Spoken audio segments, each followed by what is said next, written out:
go.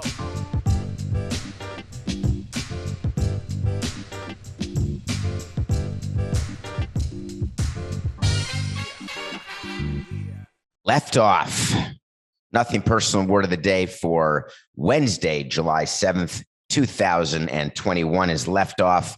We got to talk about Sha'Carri Richardson being left off the Olympic team because it is a story that has been bothering me. It's been percolating for a couple days. We could have covered it yesterday, day before. If you don't know the story, then you're living under a rock. So here's what happened with Sha'Carri. She was given an interview. She is a phenomenal runner. Going to go to the Olympics. Should be going to the Olympics. I just buried the lead, Coca. All right, start that again. 68, 72, 69. Left off. Nothing personal word of the day. Today is something. I got to talk about Sha'Carri Richardson. I'm quite disappointed that she is not going to the Olympics. It has been a big story during the last couple of days, but it got bigger yesterday. And the reason it got bigger yesterday is that I hadn't done the math. And apparently no one else had either. What I had read and what I had studied and learned and thought about is that she tested positive for THC. That's the drug found in weed. And that is a substance that is banned by the World Doping Agency. They test for it. The World Anti-Doping Agency. You don't want to dope. And so the USA sort of anti-doping agency said, we're going to have to suspend you for 30 days. 30 days happens to be when the Tokyo Olympics are, because apparently the Tokyo Olympics are still happening. With or without fans, with or without volunteers, with or without COVID, we're on. We're on like Donkey Kong. We're going to Tokyo. But Sha'Carri can't because she's gone for 30 days. But wait a minute, do the math. It's possible. Let's look at the schedule of events. One of her specialty events is going to be the 4x100 relay. She can do this. She would be the anchor. She'd get the baton and bring the United States gold. Stand up and sing the anthem. Nope. The USA track and field team said, we're not doing it. You're not being named to the team. The background is that she was giving an interview, and for whatever reason, and this is very strange to me, but during the interview process, she was sitting down for an actual interview talking to somebody like Diane Sawyer, whoever it was, and they say, how do you feel about your biological mother having just died? And Sha'Carri didn't know that her biological mother had just died. She was trying to deal with that. And by dealing with that, she decided to smoke some marijuana, which is legal in how many states, Coca? Is it 50 yet? It may not be 50 yet, but we're getting close to 50. Wait to see. It'll be 50 sooner than you know.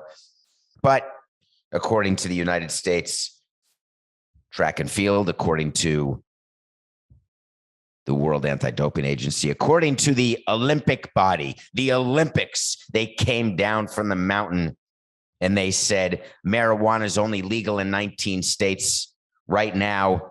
Oh, by a side note, Coca, thank you for telling me that. He'd like you all to know that she got stoned in a state where it's legal, in Oregon. But she tested positive for it because if you're being drug tested at work and you're drug tested for pot, just know that pot stays in your system for a long time, no matter what you do. And people have tried everything to get it out of your system. There are a few things that they say can work, but they don't really work. They could work. They might work. The bottom line is that if you're getting high and you're getting drug tested and you're getting tested for marijuana, you're going to test positive. It can be, 4 or 5 or 6 weeks, depending. So the United States could have put Sha'Carri on the team and let her run the relay. But then when they didn't, they announced it in a way that is so bothersome to me. Let me first say, if you have mental health issues, if you're having a bad day, if you're tired, you want to relax, if you think that the best way for you to get through a moment, a situation, If you're using it medicinally or recreationally, but you're using it in a way that still allows you to be a world-class Olympic athlete, and you're not sitting on the couch eating Cheetos and getting orange fingers, as you know I'm wont to do, then that's a decision that you're making. People have gotten down on her because, hey, they test for marijuana. What are you doing? No matter how depressed you are, no matter how upset you are, no matter what your mental health situation is, no matter what your mental state of being is, if you know you're being tested for marijuana and you've been training to go to the Olympics, why would you get stoned? I had that view. When I first read the story, the reason I didn't cover it is A, it didn't make the cut, but B, I said to myself, I recognize what a bad run that is, to be told that your biological mother is dead. I get it. We all only have one biological mother. But you also know that you're an Olympic athlete. It's sort of like if you're in baseball and you know that you do not have a TUA, which is a therapeutic use exemption, a TUE, of course, not a TUA. And you know that you want to be focused for your daughter's ballet recital. And so you take an Adderall to be super focused, but you know that you're not allowed to take it. And you know you get tested for it. And you know that if you get caught, you get suspended for 81 games. But you take it because you want to be there for your family. My view was that you have to be smarter. If she wants to somehow mourn or somehow deal with the distraction or the sadness or the history or all of the familial issues going on, okay, but don't do it with something that puts you at risk. But then I changed my mind. And the reason I changed my mind is I thought to myself, why not make an example of how ridiculous the anti-doping agency is, how archaic the rule is about marijuana? Why not stand up and say, I smoked, here's why, go ahead and test me, and I double dare you to leave me off the team. I could have OD'd on Xanax. That would have been fine. Prescription medicine. It's legal for track athletes to take. Do you know that marijuana is not a performance-enhancing drug? And that is a caveat. Marijuana is a performance-enhancing drug. It makes you slower and eat more. It doesn't make you faster, as opposed to my Adderall example in baseball, which makes you a better player because you're focused, or steroids in baseball, etc. So I'm not worked up yet. I'm just sad for Sha'Carri. And then I read the quotes, and that's when I lost it. They had an opportunity to do the right thing. They could have upheld the 30-day suspension, recognized the 30-day suspension, but still put her on the team. And yesterday they chose not to put her on the team. They said, first and foremost, we are incredibly sympathetic toward Sha'Carri Richardson's extenuating circumstances and strongly applaud her accountability, and will offer her our continued support both on and off the track. Horse hockey. What kind of support are you offering? The support you offer is when you put her on the team, you have her serve suspension by recognizing the rules and let her run in the relay. What exactly support are you giving her on the track? If you're going to do a statement because there's so much public pressure, and we saw this with a couple of other big organizations yesterday, didn't we? Check out Twitter, David P. Samson. Not giving her any support on the track. While the USATF, United States Association of Track and Field, fully agrees that the merit of the World Anti-Doping Agency rules related to THC should be reevaluated, it would be detrimental to the integrity of the U.S. Olympic team trials for track and field if USATF amended its policies following competition weeks before the Olympic Games. What in the holy crap are you talking about? That's the USATF. Who made that quote? She didn't shoot herself up with horse tranquilizers to somehow qualify for the Olympic team. If you've never gotten stoned out there, I get it. You don't get what's going on. Let me tell you a quick story about what it is to get stoned. Whether it's to cover up anxiety, whether it's to make yourself tired, whether it's to make yourself up, down, sideways, all around, whether you want to stay in the streets, stay in the sheets, whatever the case is, it's not long lasting. Let's just pretend that you do even 10 milligrams or 20 or 30 or 40, which you shouldn't do. 5 like is plenty. Someone told me recently they did 115 milligrams of a brownie at once. I do not suggest that. Do not do it. Not a good plan. But let's just say you do it. It's 3 hours. It's 4 hours. It's 5 hours. If you're doing flour, maybe it's 2.5 hours at most. I mean, this is what I've heard. If you're not watching this on YouTube, you have no idea what just happened. I just did like when you're trying to get a horse to come to you, except I winked. So I've heard that this is how long it lasts. Do you think that Richardson actually got stoned right before she ran and said, this is my plan? I'm going to make the Olympic team because I'm going to do just a really quick one, and then I'm going to run. Have you ever tried to do a workout? There are people who do workout stoned. I'm not one of them. Don't suggest it. Don't think you should. The USATF went on to say their entire credibility would be lost if the rules were only enforced under certain circumstances. They missed the entire point. I am not saying she should not have been suspended. I am saying they shouldn't be testing for THC, but they are. We'll deal with that later. What I am saying is you don't have to violate the rules. She is suspended. All you have to do is name her to the team and then let her run the relay. You want to know why people don't follow Olympics anymore? You want to know it's not just because the Cold War is over. That was a big thing with the Olympics. That's why everyone was doing the medal count, USA versus Russia. It was all Cold War related. We all felt better about ourselves because we had a better gymnast. Don't worry. We're fine with nuclear bombs coming both ways. We're fine with hacking and spying, but we've got more medals. Did you see the medal on the equestrian side with the bow and arrow? We got those Russian bastards. That's how you'd talk in the 70s and 80s. Totally ridiculous. Well, I'm wearing new threads today. I'm really not, but I'm about to be. Are you there, Express? I love it. Coke and I decided that we want to wear clothes from Express. Now, I will grant you, we decided it once Express expressed a desire to be associated with nothing personal, but I'll tell you right now, we love their clothes. Express confidence. Express you.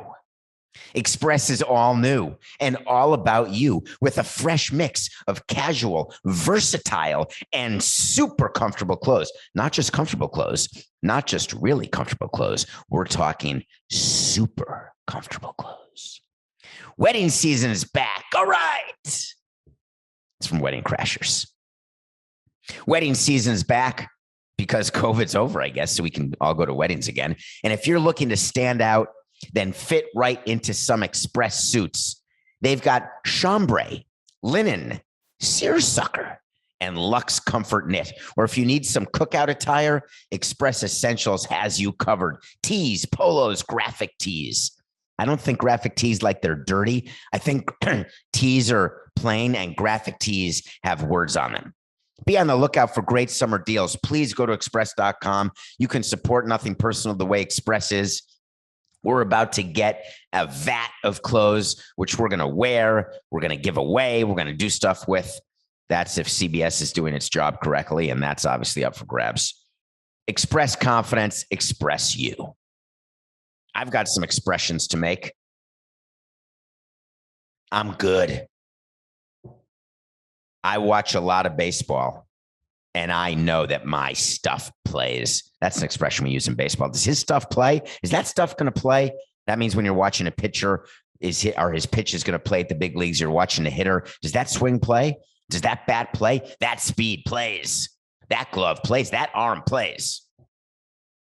I've got an expression. That's my expression. That stuff plays. What am I talking about? I'm talking about Jake Arrieta. I like Jake Arrieta. He happens to be actually a good guy. But one of the things that's tough when you're a 35-year-old baseball player is that as you get older, also your self-evaluation decreases significantly. Jake Arrieta over his last 12 starts has an 8+ ERA. He's got his ass kicked by the Phillies last night. The Chicago Cubs have not won a game since their no-hitter. They threw a no-hitter against the Dodgers. They have not won a game since. They've lost 11 in a row. They went from being tied with the Brewers to like 9 back. We're approaching the trade deadline, July 30th, which is 23 days from now. And the Cubs have to be real. You've got to be Cheryl Lynn. Do you get that, Coca? Is there any chance? Talk to me in my ear. Do you know that expression? Do you know that name? You got to be real. You know that song. Have you never even heard that song? Can you play it? Play it right now.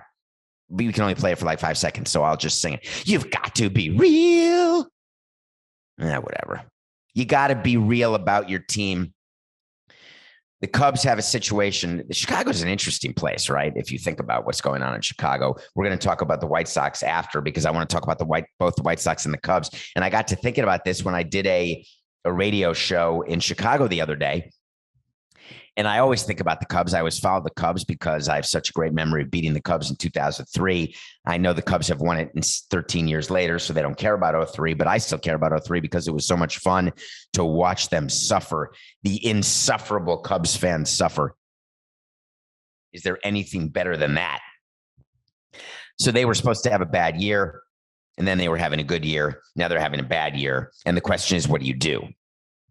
When you've got a trade deadline in front of you, and you're going to see a lot of interviews with your favorite teams right now. This goes on much more in baseball than other sports where you sort of decide, are we in or are we out? In basketball, the trade deadline, you're looking to trade some bad contracts. Maybe you're adding on the fringe, someone to help you with depth on the bench. Football, the trade deadline, I don't even know when it is. I'm trying to remember if the NFL trade deadline is a huge deal. I think we only do. I know it's not a big deal because I think it's only 7 full days of coverage, of 24-hour coverage on CBS Sports HQ for the NFL trade deadline. Or no, that may be the scouting combine. I may be confused. The trade deadline, I think, is 10 days of straight coverage. But the MLB trade deadline, the Major League Baseball trade deadline, is actually the best trade deadline in sports. And the reason it is that this is when your executives, your front office, is telling you whether or not we're in or we're out. The White Sox had a very famous trade deadline one year, not too long ago, when Jerry Reinsdorf, the owner, decided to sell, and they were like in second place, 5 games out of the wild card. Tough decision, right decision. My history with the trade deadline is I'd rather acquire players than trade players because, hey, you never know. But if you're the Cubs and you're looking at 11 straight losses and David Ross, their manager, is saying, I don't know what to do, but I'm going to sleep on it. I got to figure out how to get this team going. I got to think about whether Jake Arrieta deserves to pitch again when he's the worst starting pitcher in all of Major League Baseball, but says, hey, I'm on it. Are you done? He was asked. Not even close, he said. But I'm not going to hang my head. I'm going to continue to work. I'm going to continue to do whatever needs to be done. Here's what needs to be done. Get somebody out. Anybody. Literally anybody. Jed Hoyer is thinking to himself, the new president of baseball operations for the Cubs. He said, I'm going to be the guy who trades the guys from the 2016 never was a Dynasty World Series champion team. Chris Bryant is having a great year. He's going to be a free agent. You're not going to re-sign him because you shouldn't re-sign him because Scott Boras' agent is going to want too much money. Trade him now. Teams want offense. Now. Anthony Rizzo, one of the great guys in the game from Parkland, Florida, one of the most charitable guys in the game, one of the nicest guys in the game.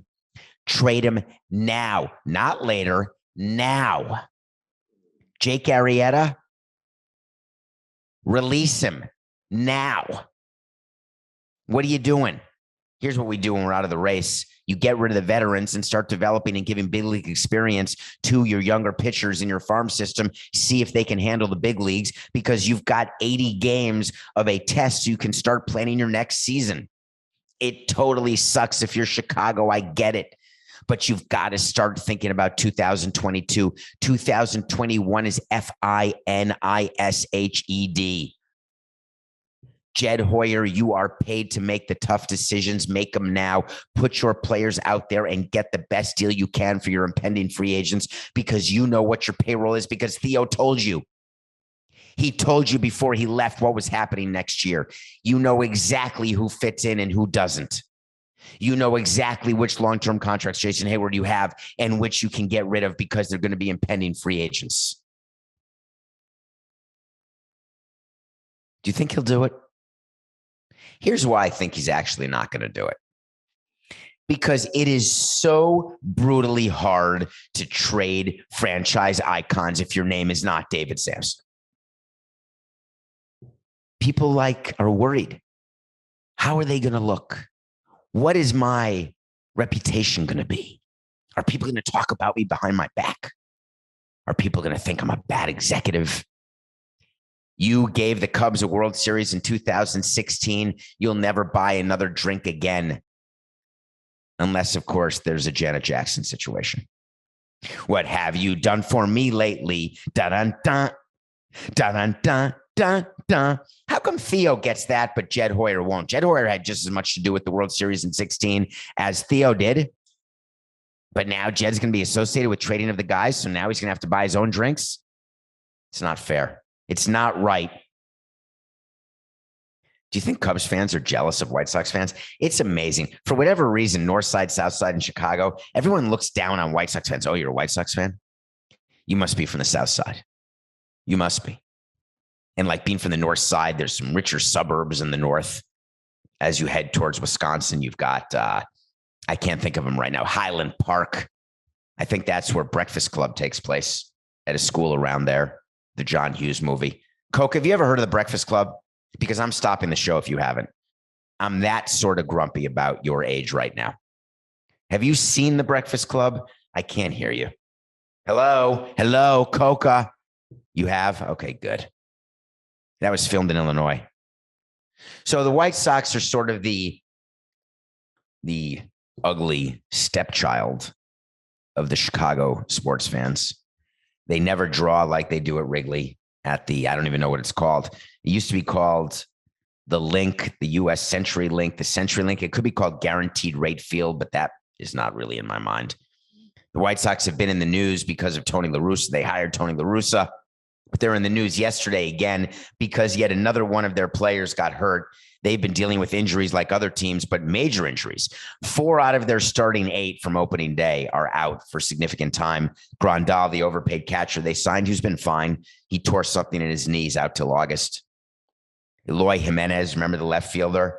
Remember how good he is? Gone. Louis Robert, remember him? The center fielder who took the world by storm last year? Yeah, gone.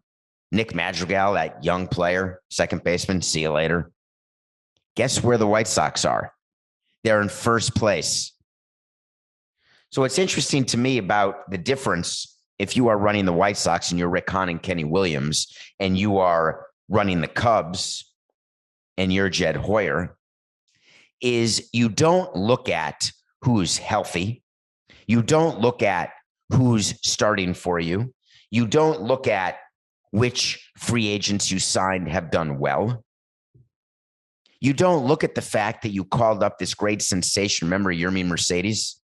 He had that great run early on with the White Sox where he was hitting all those home runs, and he's now been optioned to the minor leagues. You look at wins and losses, and everyone, because of analytics, everyone doesn't look at wins and losses anymore. In 18 years, I've never been able to figure that out. Do you know that a player who has the most WAR is the most valuable? And a team that has the highest number of runs prevented has the best chance of making the playoffs?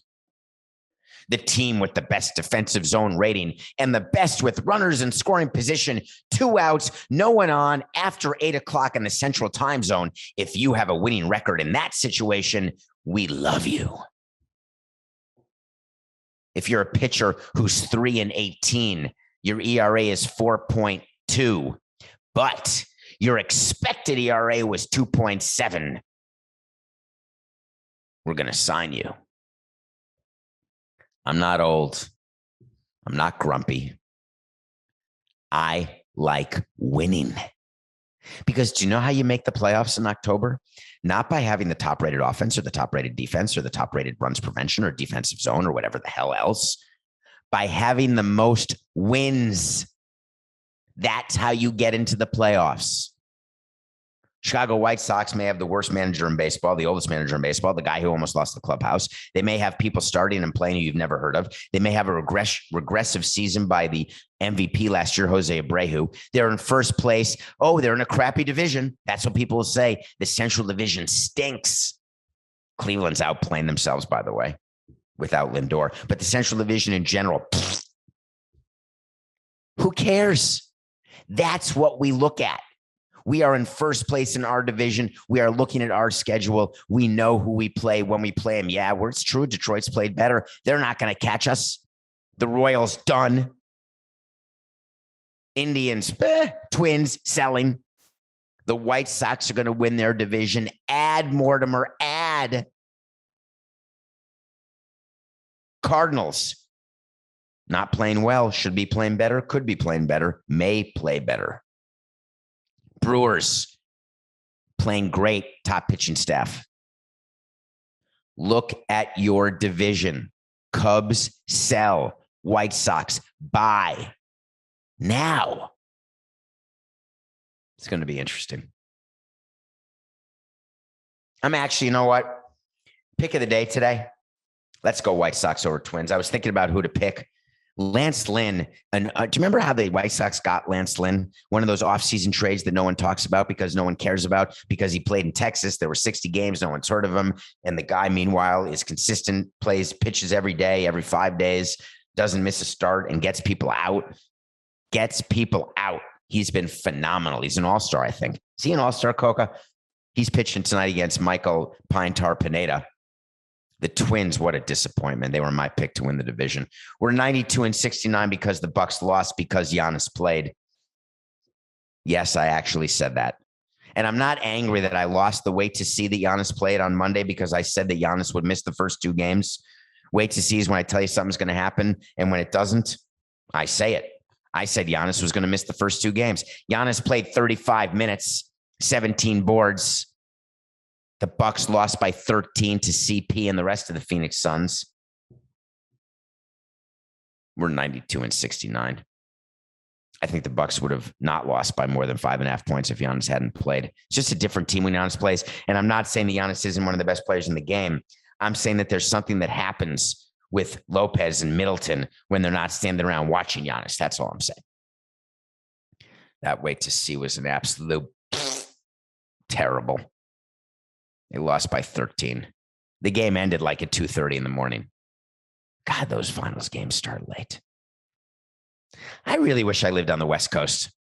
How come people don't further appreciate West Coast sports where the finals would start at 6:15 p.m.? You can finish and then have dinner if you want and get a nice little snooze in. So Lance Lynn is pitching. So we're taking the White Sox over the Twins. All right. When we come back, we're going to review a brand new movie that just came out with Arnold Schwarzenegger's son-in-law. And then we are going to talk about what's going on in the Rocky Mountains. We will be right back. Welcome back to Nothing Personal. This is David Samson. Thank you for joining us on this random Wednesday morning or whenever you're listening to this.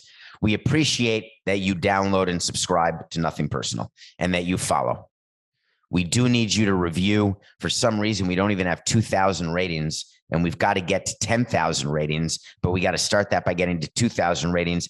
So, or is it reviews? Is it a rating or review, Coca? I'm just told I'm the content guy. Can you believe I've turned into that guy after all these years? I'm the guy who everyone just says, hey, David, just Give me a good show, 45 minutes every day. Just come up with stuff to talk about. Be somewhat coherent. Try not to screw up the pronunciation of any names, and don't get canceled or fired. Please leave a 5-star review. It's about reviews. I guess you have to write a review. Hey, I really like the show. Hey, I listen to the show, and once in a while, I wonder why he sings. Hey, that guy seems to turn his head and cough a lot. Does he have someone with a finger somewhere that it shouldn't be? I watch a movie every day, though. I love watching movies. I watched The Tomorrow War. It just came out on Amazon Prime. It was sold by Paramount. Yes, our parent company. That's not our parent company. Our parent company is Viacom CBS. Paramount Plus, though, is the app for CBS. There's a plug. That'll be $10, Port. Port's our boss. Hello, Port.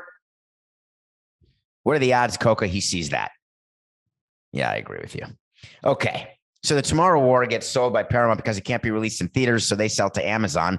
Amazon spends $200 million.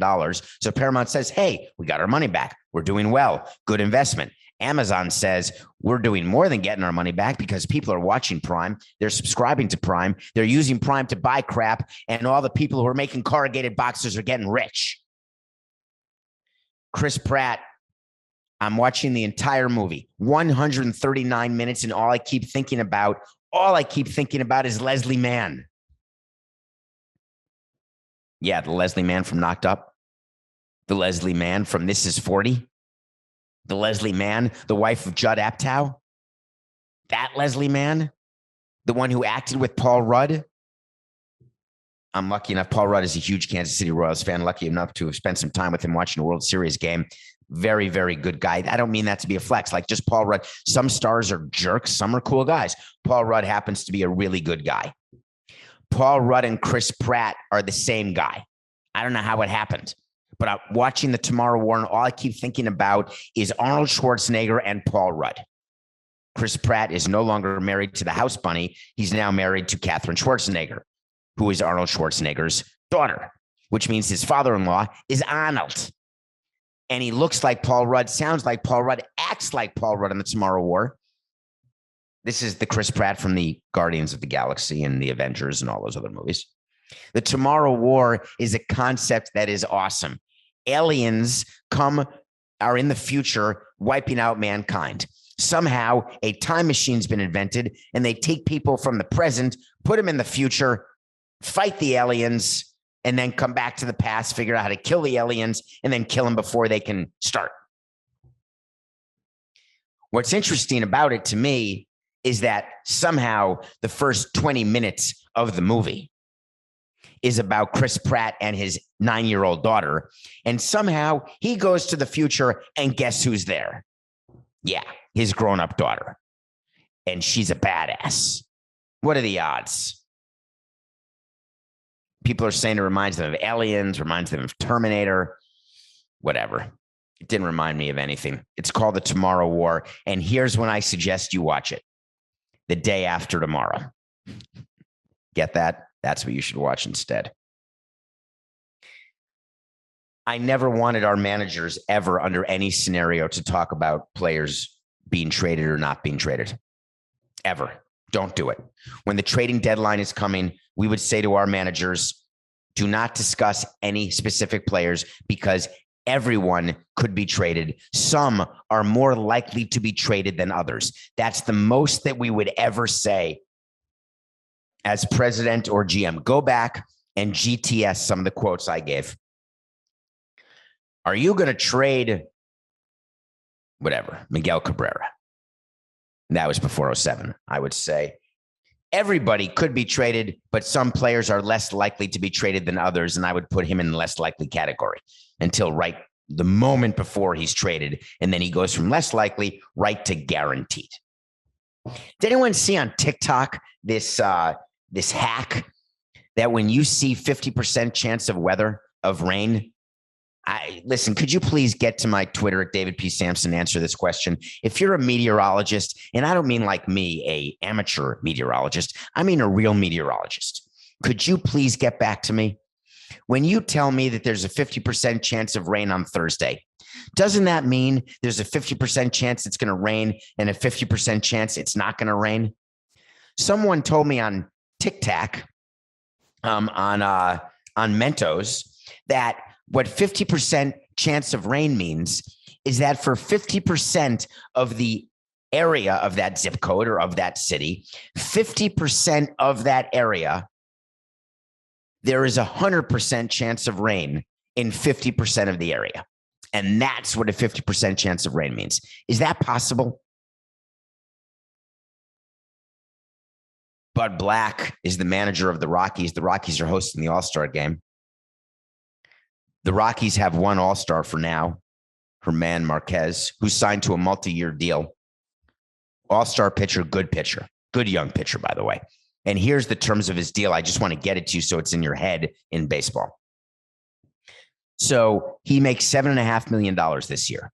That is extremely, extremely low for a performing pitcher, not just at Coors Field, but anywhere. Next year, it goes up to 11. You better be like a fourth, fifth starter. The year after, it goes to 15. You better be like a 2-3 starter. And then after that, he's got an option to buy out in 2024. He's probably the best pitcher on their staff, an all-star. Bud Black was asked about Marquez, the manager of the Rockies, and said, quote, he's not going anywhere. Even though it might be out there, there might be some noise. We let our guys know these guys aren't going to be traded. I'm trying to decide if there is a more disingenuous comment that you could make. If there's a comment that will be laughed at in the clubhouse. When you are the Rockies and you are a team that is in last place, second to last, I think they're in last. They're not making the playoffs. They need to do a rebuild. They just traded away Nolan Arenado to the Cardinals before the season. Trevor Story, their shortstop, one of the best in baseball, is not going to re-sign with them as a free agent. They have not found a way to win in Colorado. Their owner is incredibly involved. They fired their GM. They have an interim GM in. They've got to hire a new GM. We don't know how they're going to recover from their COVID losses, but we know they've got to make money, not lose money. Bud Black may have been sat down by the interim GM and said, yeah, we're not trading Marquez. The owner may have walked in and said, yeah, we're not trading Marquez. I don't care. You do not publicly ever say that someone's not going to get traded with such certainty, because it's the age of the internet. In the old days, it didn't much matter, right? Did you know the sky is purple? Did you know the world is flat? You could say anything. It may be in the newspaper, but today's newspaper is tomorrow's toilet paper. You know that expression? Doesn't matter. Now, when you say something, it lives forever. For Christ's sake, you could tweet something 5 years ago and someone brings it up because, oh, you were wrong. Hey, we waited to see. And you said that the Nationals would never win and they won 4 years later. You were wrong. But you don't speak if you're smart and you run a professional sports team, you're the manager of a sports team. Don't speak in absolutes, because around the deadline, you have valuable assets on your team, even if your team record stinks. And around the deadline and then during the offseason, those are the times when you take advantage and maximize the value of your assets. Something that I was not good enough, which is why I only have one World Series ring and not 2, 3, or 4. Because it was more important to keep a player longer than I should have, than to trade him at the appropriate time to extract the best value, knowing when your team is going to win and when your team is not going to win. It all starts with evaluation. And maybe the Rockies just aren't good at self-evaluation. We've talked a little bit today, quite a bit today, about people who are delusional. Maybe they think that they're a year away. Maybe they think they're going to spend all sorts of money. They're not going to. Maybe they think they're going to re-sign Trevor Story and get into the free agent market and sign some pitchers. Maybe they think they're going to try to get their first World Series win next year, and having Marquez to a team-friendly deal will matter. But more likely, when you've got a player on a team-friendly deal, the best thing you could do is have good baseball people and get assets back. Like what the Marlins did with Yelich. Team-friendly deal, and look what they got back. I wonder how it's going to work. I'll tell you how it's going to work. Wait to see. Marquez, he's going to be traded before opening day. You wait to see. No matter what Bud Black said. The new GM is going to come in. They're going to hire a good GM, and they're going to say, hey, listen, we got to start over. Teams are giving interviews right now. We talked about it. You know, I don't talk a lot about the Marlins. I don't want to talk a lot about the Marlins because they're a last place team. If they're relevant, I would talk more about them. But they did something the other day that I need to explain along this line as the trade deadline is starting. Rumors are they offered Starling Marte, the guy whose extension they picked up. They traded for him from the Pirates last season. They picked up his option for this season. He could be their highest paid player. He's going to be a free agent at the end of this year. And do you know they made him a $30 million offer to stay with the team because they want him. They want him to play center field in the outfield. They want his bat in the lineup. They're so full of it that it's leaking out of their ears like blood leaked out of Chris Pratt's ear when he got sent back to the current day in the Tomorrow War. Do you know what Marte is going to command on the free agent market? Here's what I used to do, and here's what Jeter's doing.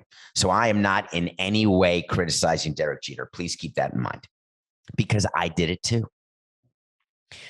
When you've got a player who's an impending free agent, you've got a choice to make. If you're in the race, you're going to keep that player, add to that team, try to win, let that player go, and get a pick back. If you've got a free agent, an impending free agent, and you are not in the race, and you are not going to re-sign him, you trade him. But when you are running a team like the Marlins, where the previous ownership groups have so badly upset the fan base by only winning 2 World Series since 1997, the best thing you have to do to show that you are different than they are, other than getting rid of the home run sculpture, getting rid of everything in the ballpark, getting rid of every employee who you ever knew, who ever worked for the previous ownership, other than doing that, you've got to make an offer to retain your best players. I've got a surprise for you, Derek. I did that too. And I didn't mean it either, just like you don't mean it. When you offer Starling Marte $30 million over 3 years, you're not trying to resign him. You're trying to get him to reject that contract so you can trade him before the deadline, because you should be trading him before the deadline. That's the part that is so interesting to me. And I was never able to do it. Why not just say, we are not going to be able to re-sign Marte? He is so valuable to us right now, but he's so valuable because of what we can get back for him, because so many teams need offense. So we're going to trade him. We're going to get back good players because we've got good baseball people. We're going to do better than we did for JT Realmuto. We're going to do better than we did for Christian Yelich. We're going to do better than we did for Marcell Ozuna. We're going to do better than we did for Giancarlo Stanton. I promise you, this time we're going to get it right. Trust me. But instead, what you do is you make a low ball offer. You have the player reject it. Then you trade the player. And then you get to say at the press conference, hey, we really tried to sign him. We really wanted to sign him, but he wanted to test the water. He wanted to see what he could get on the open market. We get to then blame the player for turning down a contract that is so below market. The market for Starling Marte, mark my words, 13 million, 12, 13, 14, 15 by 3. You think the Marlins are going to get to that? They can't afford to, and they shouldn't. Will Marte be productive for 3 more years for 15 million? For some teams, maybe. Some teams will pay him 30 million for 1 year of productivity and just wash away the last 2 years. 30 million for a year and a half for productivity, wash away the last year and a half. The Marlins and about 12 other teams can't afford to do that. So why not just stand up and say it? It's easy. The Cubs should be doing it. I don't know if they are. The Marlins should be doing it. I don't know if they are. Don't let PR guide you in this way. It's not necessary. It's simply not. Hey, we signed this guy. We tried. He was such a malcontent. He wanted more than 10 million. Of course, he wanted 10 more million. Why not just stand up and be honest and say, it's just business? Sorry, folks. This is nothing personal.